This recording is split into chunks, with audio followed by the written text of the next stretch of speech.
Someone leaves you off the invitation. A friend sees your message and does not reply.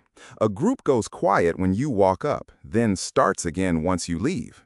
None of it is dangerous. None of it should matter. And yet, it lands like a physical blow, a hollow ache in your chest that lingers for hours, sometimes for days. We tell each other to toughen up, to stop being so sensitive that it is all in our heads. But the pain of being left out is not a sign of weakness, and it is not imaginary. It is one of the most ancient alarms your body owns, and it is screaming about something that, for most of human history, could actually kill you. So why does a little social rejection hurt like a real wound? Here is what we are told about rejection. It should not hurt this much. A mature person lets it roll off. The sting of being excluded, left on read, passed over, is a childish thing you are supposed to outgrow. And if it still wounds you, the problem is your own thin skin. So we hide it. We pretend the snub did not land, that we did not really want the invitation, that being ignored means nothing at all. But look closely and that story collapses. This pain is universal. Every human being in every culture dreads exclusion and aches when it comes. We will do almost anything to avoid it, change how we dress, what we say, who we pretend to be, just to stay inside the group. A pain that powerful and that universal is not a personal flaw or a failure of nerve. It is built in, deliberately. And to understand why your body treats a snub like an injury, you have to go back to a world where being cast out was the end of everything. For your ancestors, the group was not a comfort.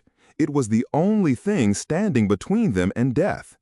Alone on the ancient plain, a single human was almost nothing.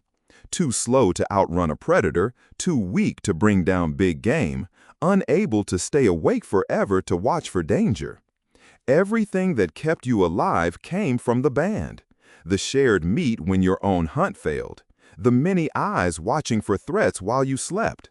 The help when you were sick or hurt. The mates, the children, the whole future. To be cast out of that group was not an insult.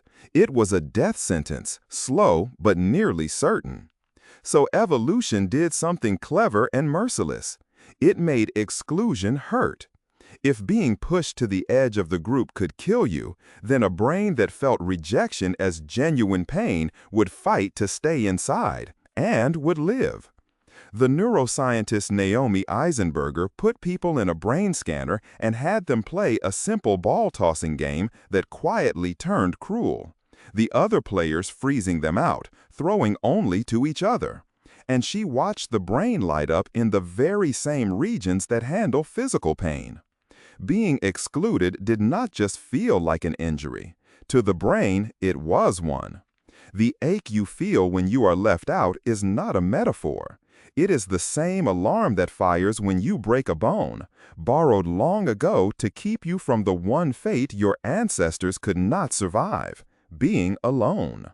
This is why belonging runs so deep that it shapes almost everything you do. The psychologists Roy Baumeister and Mark Leary called it the need to belong, and argued it is not a preference but a fundamental human drive, as basic as hunger. We are built to seek connection and to feel real pain when it is threatened. And the alarm is astonishingly sensitive.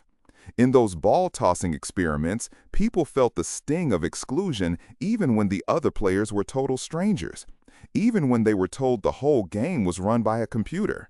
Even when being left out cost them nothing at all. The ancient system does not stop to ask whether the rejection matters. It just fires. And there is a stranger clue still to how physical this pain really is.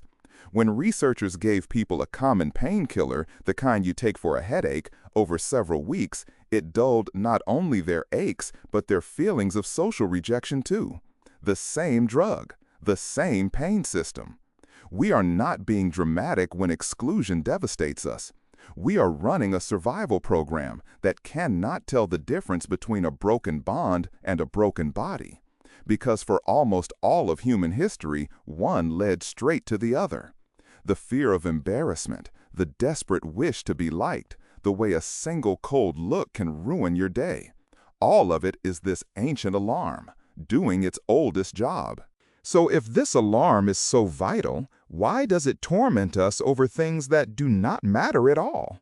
Because the world it guards has been turned inside out. Your need to belong evolved for a single small band where there was one group, and losing it meant losing everything.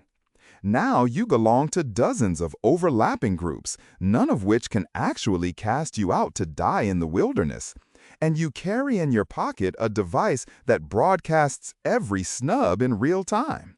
A friend's silence, a number of likes lower than you hoped for, a photo of a gathering you were not invited to, a follower who quietly disappears.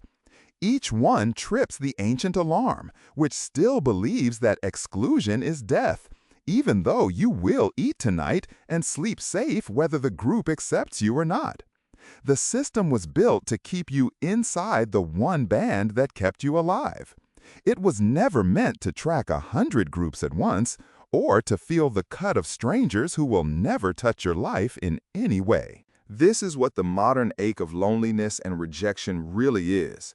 An ancient survival alarm firing constantly in a world that pings it all day and rarely means it.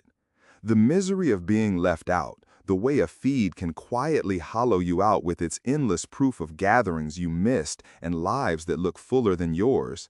The dread before you post and the small crash when no one answers, none of that is weakness or vanity. It is the belonging alarm, designed to keep you inside the one group that meant survival, going off again and again in a world of countless groups, not one of which is actually life or death. And the same wiring is exactly what makes these platforms so hard to put down. Every like, every reply, every little notification is a signal that the group still wants you, a hit of the oldest reassurance there is. We are not addicted to screens. We are addicted to belonging, and the screen has learned to sell it back to us in fragments. The loneliness so many people feel now, surrounded by connection and starving for it, is not a character defect. It is an ancient, social animal built for one close band, trying to feel held by a crowd of strangers.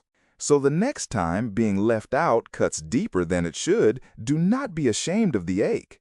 Listen to what it is telling you.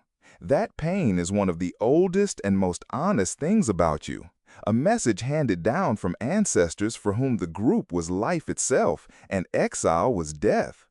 You did not invent the fear of being cast out, and you do not fail by feeling it. You inherited it, whole, from a world where belonging was not about comfort or self-esteem, but about staying alive, where the people around the fire were the only thing between you and the dark. The snub is not dangerous now. Your life does not hang on the invitation. But the ancient alarm does not know that, and it is only doing what it has always done, pulling you back toward the others, because for 10,000 generations, together was the only way to survive.